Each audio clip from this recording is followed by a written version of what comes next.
ఆంధ్రప్రదేశ్ రాష్ట్రానికి ఉన్నారు. వారికి ఇక్కడ ఒక ప్రజా ఉద్యమకారినిగా ప్రజా సంస్కృతోద్యమంలో పనిచేస్తున్నటువంటి ఉద్యమకారినిగా ఒక అక్కగా ఇక్కడ ఉన్నటువంటి రైతు కూలీ సంఘం, ట్రేడ్ యూనియన్, మహిళా సంఘం, అరుణోదయ సంఘం తదితర సంఘాల నాయకులు అందరము కలిసి వారికి ఒక విజ్ఞప్తి చేయదలుచుకున్నాం.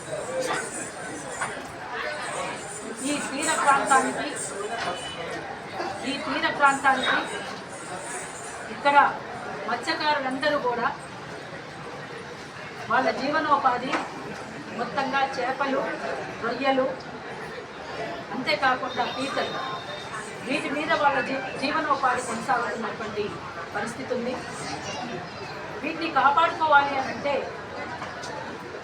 వీళ్ళంతా కూడా, ఈ మత్స్యకారులందరూ కూడా వాటి నుంచి సమాజానికి అందించాలి అంటే ఒక బలోత్తరకరమైనటువంటి ఆహారాన్ని వాళ్ళు సమాజానికి అందించాలనుకున్నా ఇక్కడ ఫార్మా కంపెనీల నుంచి వస్తున్నటువంటి వ్యర్థ పదార్థాలని ఆ నీళ్లలో కలవకుండా చూడాల్సినటువంటి బాధ్యత మీరు తీసుకోవాలని నేను విజ్ఞప్తి చేయదలుచుకున్నాను. ఇవాళ దివీస్ కంపెనీ కానీ ఇంకా తదితర ఫార్మా కంపెనీల ద్వారా వ్యర్థ పదార్థాలు విపరీతంగా ఆ నీళ్లలో కలిసిపోయి కలుషితమైపోయి చేపలు, రొయ్యలు, పీతలు కూడా చనిపోతున్నటువంటి సందర్భం ఉన్నది.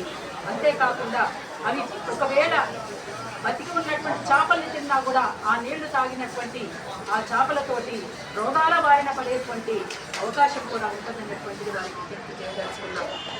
130 సంవత్సరాల క్రితం ఏర్పడినటువంటి పని గంటల విధానం, ఆ విధానం మళ్ళీ 10 గంటలకు పెంపొందించి ఇప్పుడు ఇవాళ కార్మిక లోకానికి ఇబ్బంది కలుగుతున్నటువంటి సందర్భం కూడా మనం చూస్తూ ఉన్నాం.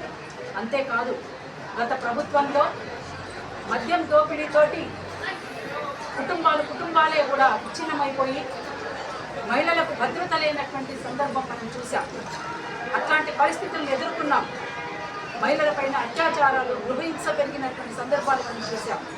అందుకని ఈ మద్యం ఒకటే కాదు, గంజాయి తదితర మద్యానికి సంబంధించినటువంటి, మత్తుకు సంబంధించినటువంటి వాటి ఏవైతే ఉన్నాయో వాటిని కూడా నిషేధించే విధంగా తగు చర్యలు తీసుకోవాల్సిందిగా కూడా విజ్ఞప్తి చేస్తూ ఉన్నాను.